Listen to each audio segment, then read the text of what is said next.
만약 당신이 태어나기 전부터 이미 저주받은 운명을 짊어지고 있다면 어떨까요? 숨을 들이쉬는 순간부터, 심장이 뛰기 시작하는 순간부터, 피 한 방울조차 당신의 자유가 아닌 조상의 그림자에 갇혀 있다면? 유럽 왕가의 아이들은 황금빛 요람에서 태어났습니다.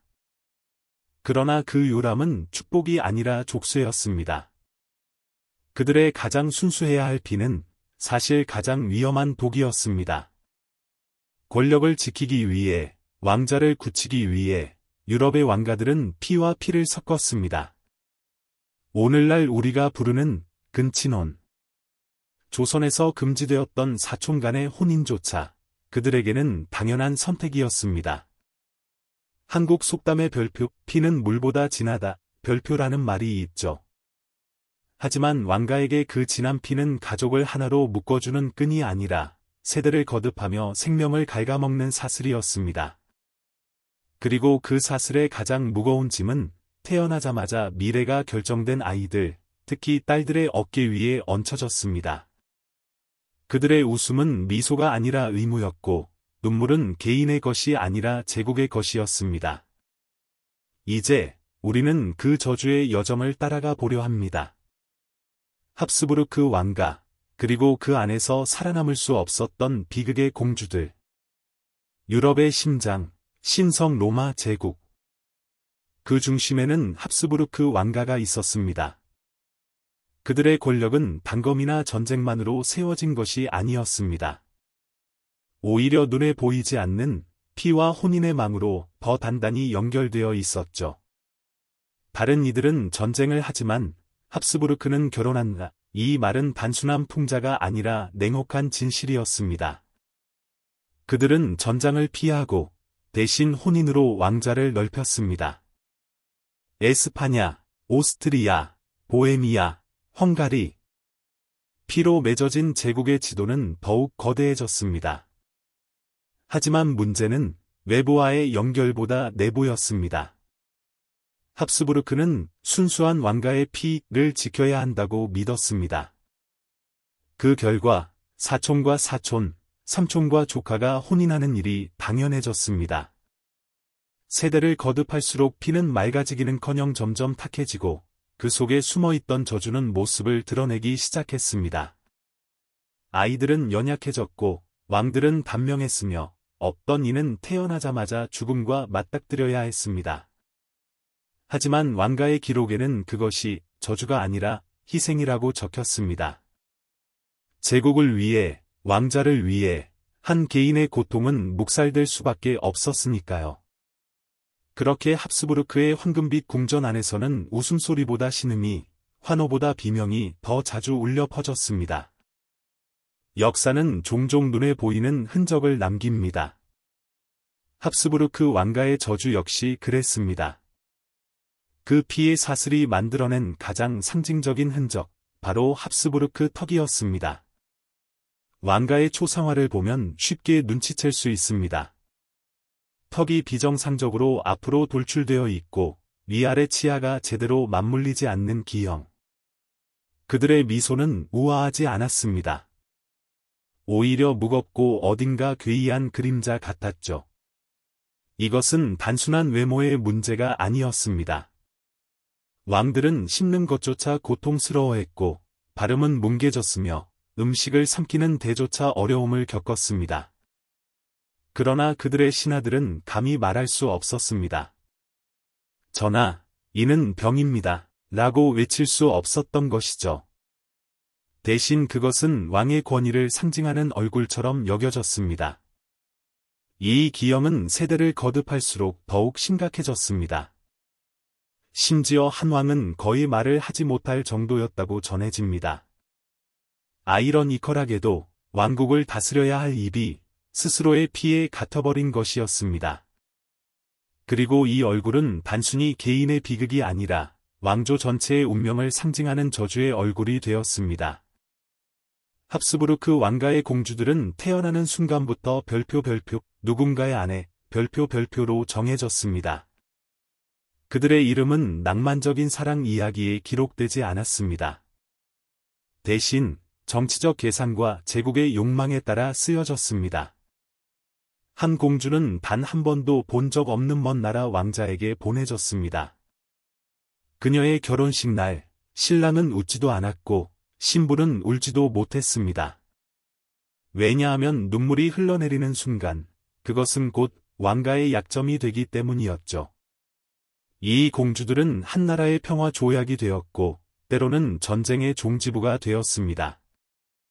그러나 정작 그들의 삶은 종이 위의 약속보다 더 하찮게 여겨졌습니다. 사랑? 그것은 허락되지 않았습니다. 어린 나이에 떠나온 고향, 알 수 없는 언어, 차갑게 대하는 남편, 낯선 궁정. 그리고 무엇보다 아이를 낳지 못하면 곧바로 쓸모없는 존재로 낙인 찍히는 무거운 압박. 많은 공주들이 고향을 그리워하다 병을 얻었고 없던 이는 외로움 속에 요절했습니다. 그들의 초상화는 화려한 드레스로 치장되어 있지만 그 눈 속에는 늘 깊은 슬픔이 숨어 있었습니다. 궁정 사람들은 그것을 왕가의 의무라 불렀지만 우리는 이제 압니다. 그것은 결국 이름조차 잃어버린 개인의 비극이었습니다. 합스부르크 왕가의 비극은 마침내 한 인물에게서 절정을 맞이했습니다. 스페인의 마지막 합스부르크 왕, 찰스 2세. 그는 태어나는 순간부터 저주의 화신처럼 불렸습니다. 턱은 심하게 돌출되어 음식을 씹을 수 없었고, 말은 알아듣기 어려울 정도로 불분명했습니다. 지속적인 발작과 병약한 체질로 인해 왕의 권위를 지니기에는 너무나 연약한 존재였습니다. 그러나 아이러니컬하게도 그는 왕좌에 앉았습니다. 왕국의 운명은 한 사람의 어깨에 달려 있었지만 그 어깨는 자신의 몸조차 지탱하기 힘들었습니다. 무엇보다도 비극적인 것은 그의 후손이 없었다는 사실입니다. 수많은 근친혼의 대가로 제국은 더 이상 새로운 생명을 이어갈 힘을 잃어버렸습니다. 그의 별명은 별표, 마법에 걸린 자, 별표였지만 사실 그것은 마법이 아니라 피로 새겨진 저주였습니다. 찰스 2세의 죽음과 함께 스페인의 합스부르크 왕가는 역사 속으로 사라졌습니다. 그 화려했던 제국은 결국 스스로의 피에 갇혀 무너져 내린 것입니다. 합스부르크 왕가의 비극은 단순히 한 왕조의 몰락으로 끝나지 않습니다. 그것은 우리에게 오늘날에도 울림을 주는 경고입니다. 그들은 권력을 지키기 위해 피를 섞었지만 결국 그 피가 왕조를 파괴했습니다. 아이들은 사랑받기보다 도구로 길러졌고 공주들은 웃음보다 눈물로 생을 마쳤으며 왕들은 제국을 지탱하기보다 자기 몸 하나 건사하기 힘들었습니다. 우리는 여기서 배울 수 있습니다. 진정한 힘은 피에서 오는 것이 아니라 연대와 다양성에서 비롯된다는 사실을. 왕자를 지키려는 집착이 아니라 사람을 존중하고 사랑하는 선택이 결국 더 큰 제국을 세울 수 있다는 것을. 오늘날 우리는 더 이상 왕가의 족쇄 속에 살지 않습니다. 하지만 혹시 우리도 보이지 않는 사슬 속에서 스스로를 가두고 있지는 않을까요? 혈통, 집착, 권력, 혹은 잘못된 믿음. 그것들이 우리를 합스부르크처럼 서서히 갉아먹고 있지는 않을까요? 역사는 말합니다. 결국 피는 제국을 지켜주지 못했다. 오직 인간다움만이 역사를 구한다. 이것이 합스부르크 왕가의 저주가 우리에게 남긴 마지막 목소리입니다. 합스부르크 왕가는 단순히 한 왕국에 머물지 않았습니다. 그들은 신성 로마 제국, 오스트리아, 스페인, 네덜란드 등 유럽 전역에 걸쳐 세력을 확장했습니다. 그 비결은 전쟁보다 결혼이었습니다. 다른 왕가는 전쟁을 하지만 합스부르크는 결혼을 한다. 이 말은 유럽 외교사를 가장 잘 요약하는 표현이었습니다. 하지만 그 동맹의 가치는 시간이 지날수록 변했습니다. 초기에는 결혼이 국경을 넓히는 칼날이었지만 나중에는 왕가를 갉아먹는 독이 되었습니다. 피는 흘러 넘쳤으나 새로운 숨결은 끊어졌습니다. 합스부르크 왕족들은 수많은 초상화를 남겼습니다.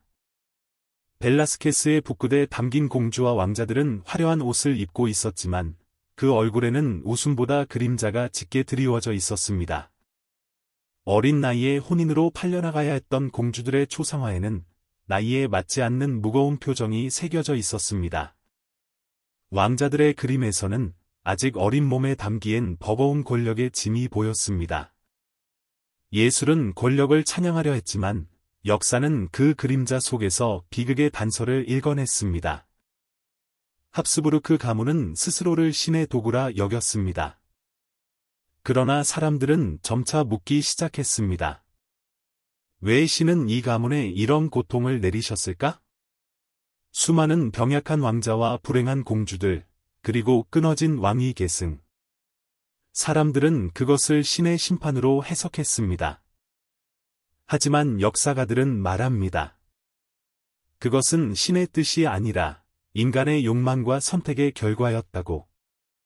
즉, 저주는 하늘이 아니라 스스로 만들어낸 족쇄였던 것입니다. 찰스 2세의 죽음 이후 스페인 합스부르크는 역사 속으로 사라졌습니다.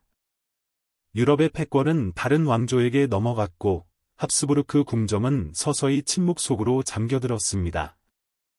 한때 세계를 지배했던 제국은 이제 그림자만 남았습니다.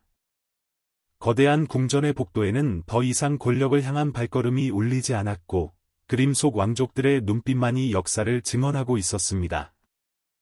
합스부르크의 비극은 단순히 왕가의 몰락으로 끝나지 않습니다. 그것은 지금을 사는 우리에게도 다가오는 목소리입니다. 권력, 혈통, 집착의 그것들은 순간의 안정을 가져다 줄지 모르지만 결국 미래를 앗아갈 수 있습니다. 합스부르크 왕가가 피로 맺은 동맹 속에서 몰락했듯이 오늘날 우리도 다양성을 잃고 집착에 갇힌다면 같은 운명을 맞이할지도 모릅니다. 역사는 말합니다. 저주는 피에서 비롯된 것이 아니다. 그것은 인간의 선택에서 시작된다. 이것이 합스부르크가 우리에게 남긴 마지막 교훈입니다.